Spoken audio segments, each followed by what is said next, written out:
చెప్పాల్సి నువ్వేం చెప్పాలి? అసలు మా అమ్మకు పెళ్ళైనప్పటి నుంచి నేను పుట్టక ముందుకు ఏమో తెలియదు మేడం. నేను పుట్టిన నుంచి అయితే ఎప్పుడు లొల్లులు, ఎప్పుడు కొట్టుడే మేడం. ఎప్పుడు చూసినా కొట్టుడు. మళ్ళీ అమ్మాయి వాళ్ళతో పక్కింట్లో వాళ్ళతో తిన్నరా అని కూడా అడగదు. అడిగితే నీకు ఏం సంబంధం ఉంది అని ఇట్లా అడుగుతాడు. అసలు ఎవరితో మాట్లాడినా కూడా ఏదో ఒక సంబంధం అంటగడతాడు మేడం.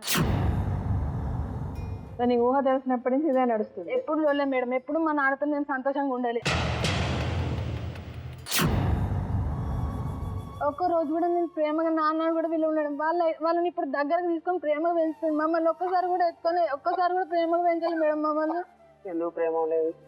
మీరు వెళ్ళిపోయారు, మీ అమ్మ వాళ్ళ ఇంటికాడ ఉన్నారు. అక్కడికి ఎందుకు వస్తా? మీ అమ్మమ్మ ఇంటికి వస్తే తల్లి బుద్ధి కేసులు పెట్టేస్తారు వాళ్ళు. తెలుసా? నీకేం తెలుసు బేబీ?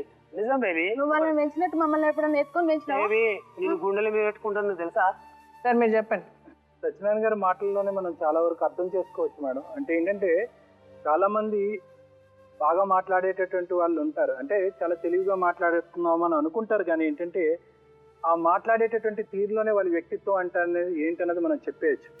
ఇక్కడ ప్రధానంగా ఇందాక నుంచి మేము చూసినటువంటి అంశం ఏంటంటే, మీరు హిస్టరీ ఏదైతే మొత్తం ఈ కథ సారాంశం ఏదైతే చెప్తున్నారో చాలా బాగా చెప్పారు, అందులో డౌటే లేదు, చాలా బాగా చెప్పారు. కానీ ఇందులో మీకు సంబంధించినటువంటి అంశాలు, అంటే మీరు చేసినటువంటి తప్పులకు సంబంధించినటువంటి అంశాల గురించి అడిగితే ఐదర్ డొంక తిరుగుడు సమాధానం అయినా చెప్పారు, లేదా పాయింట్కి ఎక్కడన్నా రీచ్ అవ్వలేదు, లేకపోతే ముక్కు ఎక్కడ ఉంది అంటే కనుక ఇలా చుట్టుముట్టి చెప్పేటటువంటి పద్ధతిలో చెప్పారు. అదే అవతల వ్యక్తి గురించి ఉండేటటువంటి లోపాల గురించి చెప్పమంటే కనుక పేజీల గురించి రాసుకుని వచ్చారు, లెక్కలేనంత విధంగా చెప్తూనే ఉన్నారు. అంటే ఏంటంటే ఒక మనిషికి తనకు సంబంధించినటువంటి తప్పుల గురించి తనకు తెలియనప్పుడు ఇదే పరిస్థితులు అవుతూ ఉంటాయి. అంటే పక్క వాళ్ళ తప్పులు మనకు పెద్దగా అనిపిస్తాయి. అంటే ఇక్కడ ఇప్పటికీ కూడా మీది ఒక క్రిమినల్ మెంటాలిటీ అని నేను అనట్లేదంటే, మనుషుల యొక్క వ్యక్తిత్వాల గురించి మాట్లాడటం గురించి నేను ఇక్కడ కూర్చున్నాను. సో మీకు సంబంధించినటువంటి తప్పుల గురించి మాట్లాడేటప్పుడు చాలా సాఫ్ట్గా మాట్లాడతారు, లేదా సమాధానం కరెక్ట్గా రాదు, లేదంటే ఇంకో అంశానికి మళ్ళిస్తారు. అవతల వాళ్ళు చేసినటువంటి తప్పుల గురించి మాట్లాడినప్పుడు దారుణంగా మాట్లాడతారు, చాలా గట్టిగా కూడా మాట్లాడతారు. అయితే ఇక్కడ మీ వ్యక్తిత్వంలో రెండు విధాలుగా నేను విభజించుకోవాలని ట్రై చేస్తున్నానండి. అంటే రెండు పార్ట్స్ కింద.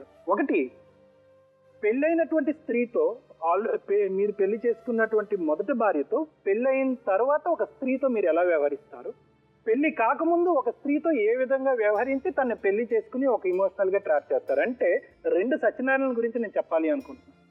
మొదటి సత్యనారాయణ, రేణుకాకు తెలిసిన సత్యనారాయణ గురించి చెప్తాను. అయితే ఇక్కడ ఏంటంటే మేడం, ఇందాక మీరు చూస్తున్నట్టుగా అతని మాటల్లో స్పీడ్ ఉంటుంది, యాక్షన్లో స్పీడ్లు ఉంటాయి, రకరకాల హావభావాలు ఉంటాయి, నవ్వుతాడు, కోప్పడతాడు, ఇలాంటివన్నీ చాలా చాలా తొందరగా మారిపోతాడు.